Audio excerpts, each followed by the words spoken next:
This is the Trump Breaking News Network. Here's what's happening. Judging Trump, Supreme Court choice on President-elect's immediate agenda.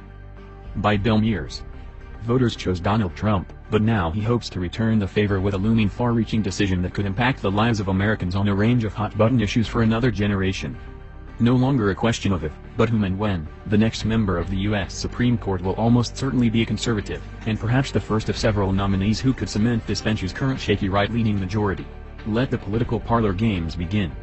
As the Trump transition team moves to first fill key cabinet and White House staff positions, parallel post-election focus on the high court vacancy has now started to coalesce, according to legal sources close to the vetting process. Some conservative advocacy groups have quietly suggested Trump signal before his inauguration who his pick would be, to jumpstart the Senate confirmation process, and allow the president to turn his attention to other first 100 days agenda items like immigration and the budget. But sources suggest a formal announcement only after January 20th, when full input from the White House counsel's office and the Attorney General would occur, including FBI background checks of the finalists and eventual nominee. Trump has taken the unusual step of months ago publicly naming 21 individuals as potential nominees, all but one sitting state or federal judges. "I will pick only from that list, because they were a little concerned, because I was never a politician, so maybe he'll go out and pick a liberal, okay?" Trump told Fox News. "That's not happening. Only from that list I'm going to pick, only. We're not going outside that list." Two names getting early attention from conservative legal activists are federal appeals court judges Dianne Sykes of Wisconsin and William Pryor of Alabama. While the timing of the announcement is unclear, court watchers say whoever is chosen will have a proven judicial record to please the right. This election is a massive game-changer, as far as the Supreme Court is concerned, Thomas Dupree, a former Bush 43 Justice Department official and a top appellate attorney told Fox News. "When you look at the list of 21 individuals, that is a great list. You are not going to go too far wrong choosing someone from that list." First of many? Liberal legal advocates had hoped the Hillary Clinton presidency would move the Supreme Court solidly to the left for the first time since the 1970s, but now admit the ideological status quo is preserved, likely to be strengthened. It does mean an entrenched conservative majority. But the real impact will be if there are more vacancies opening up in the next few years, possibly Justice Ruth Bader Ginsburg, Justice Stephen Breyer, or Justice Anthony Kennedy. Elizabeth Wydra, president of the Constitutional Accountability Center, told Fox News chief legal correspondent Shannon Bream. That majority could do things like overturn Roe v. Wade, the 1973 decision legalizing abortion. Those three justices will all be in their 80s by the end of the new president's first term. Short-handed and evenly split ideologically since the sudden death in February of Justice Antonin Scalia, the Supreme Court has moved gently into its new term, putting off consideration of some high-profile cases, presumably until its newest member is sworn in, something that may not happen until spring. Exit polls show 70% of voters rated Supreme Court appointments as the most important or a major factor in their decision. And of those who identified it as a priority, 56% voted in favor of Trump versus 41% for Clinton. Since Trump would be replacing one conservative with another, the needle does not move much ideologically, but that confirmation could serve as a template for bitter fights to come. If liberals Ginsburg and Breyer, and the moderate conservative swing vote Kennedy step down, then all bets would be off. Proven records and reliability.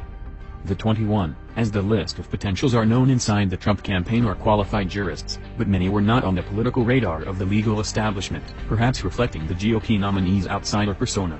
The list was culled with the aid of the Conservative Federalist Society and Heritage Foundation, but no one has yet emerged publicly as a favorite. Several of the judges have said they were not notified beforehand of their placement on the list. And one federal appeals court judge on the original Trump list told Fox News that since his name first appeared months ago, he has never been contacted for vetting, nor has any of his colleagues who are also on the list. All 8 current justices attended Harvard of Yale Law School and were seen as politically connected within Democratic or Republican legal circles.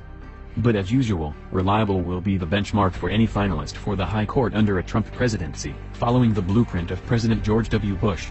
No surprises in the mold of Justices David Souter and John Paul Stevens, chosen by Republicans, but who carved a mostly liberal record. Conservative legal advocates advising the Trump forces have privately touted their favorites, and divided the selection scenarios into 3 categories. Proven conservatives who have been through a rigorous Senate confirmation, such as federal appeals court judges Neil Gorsuch, Raymond Kethledge, Stephen Colaton, and Thomas Hartiman. Federal Judge Amul Thapar of Kentucky, who is of Indian descent, is also being discussed, perhaps for a future vacancy. state Supreme Court judges that would also offer a measure of geographic diversity: Joan Larson, from Michigan, who clerked for Scalia; Allison Ide, Colorado; David Striz, Minnesota; and Don Willett, Texas. A wild card like U.S. Senators Kelly Ayotte, who lost her New Hampshire re-election race, or Mike Lee, of Utah, who had backed Ted Cruz and revealed the protest presidential vote for Evan McMullin. The most intriguing surprise could be Senator Ted Cruz, Republican Texas, Trump's bitter primary opponent, who has only recently came around in his support of the nominee. Cruz, who clerked for former Chief Justice William Rehnquist, met privately with Trump on Tuesday. Other names not on the Trump list but long touted by Republicans include federal judges Brett Kavanaugh, Jeffrey Sutton, and Jennifer Elrod, and former Solicitor General Paul Clement. Senate Majority Leader Mitch McConnell says he has some names he would offer the president-elect in coming days. A fantasy SCOTUS crowdsourcing poll launched this week to predict the nominee has Gorsuch and Pryor at the top, along with Cruz, Sykes, and Kethledge. All of those people are individuals who care very deeply about the rule of law and preservation of our Constitution, said Leonard Leo, Executive Vice President of the Federalist Society, who met personally Wednesday with Trump about the vacancy. He's looking for someone who's independent, courageous, smart, very high quality. Beyond the names, Trump himself campaigned with few specific criteria, but told CBS 60 Minutes in recent days he would appoint pro-life judges. And during one of the presidential debates he promised his picks will respect the Second Amendment and what it stands for, what it represents. About 8 of the judges on the list of 21 appearing at the Federalist Society's annual convention in Washington last week, appearing on panels and affirming their conservative benefits. Several told Fox News they were flattered to be considered for any high court vacancy, but refused to talk specifics about their qualifications or any vetting from the transition team. The convention mood was upbeat, as court watchers are all too aware Trump has the potential to remake the entire federal judiciary, as his two predecessors did. Notably, Presidents Bush and Obama placed 2 justices each on the high court. Options and obstacles. Senate Democrats, still stung by the unprecedented failure of the majority to allow a vote Obama's choice of D.C.-based federal judge Merrick Garland to the high court, have some options to thwart the new president's pick. In 2013, while in the majority, they created the so-called nuclear option to block minority-led filibusters for any nominations except notably for the Supreme Court.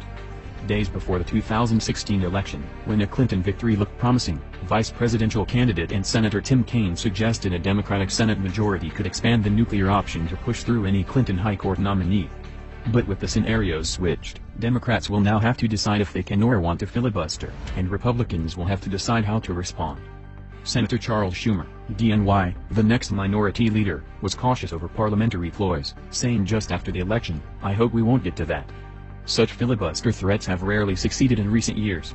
Then Senator Obama supported a nascent effort to block the 2006 confirmation of Justice Samuel Alito. Yet some determined progressives say another option is in play, one that Obama himself controls, name Garland now to the Supreme Court in a recess appointment, arguing the Senate has abdicated its advice and consent constitutional authority by refusing to act on the pending nomination. Among supporters of this option, entertainer and liberal activist Barbra Streisand, who wrote on her Facebook page, "If you are concerned about the Supreme Court, please consider going to this website and signing a petition asking President Obama to appoint Merrick Garland." And to add to the mischief, some progressives suggest a President Trump named his sister Marianne Trump Berry, a federal appeals court judge in Philadelphia on senior or semi-retired status. Her age, 79, and lack of overarching political philosophy have kept her out of the spotlight, something the intensely private judge probably appreciates. As for the short-handed High Court, Justice Ginsburg is the only member to comment publicly on the election results. "There is an existing vacancy, and President Trump will fill it," she told a D.C. audience this week. Then, perhaps, Congress will do some work. One of the reasons why the court hasn't had as many petitions as usual is that there hasn't been any legislative activity. This has been the Trump Breaking News Network. Please subscribe and share to stay up to date on the latest news about our president. Be informed.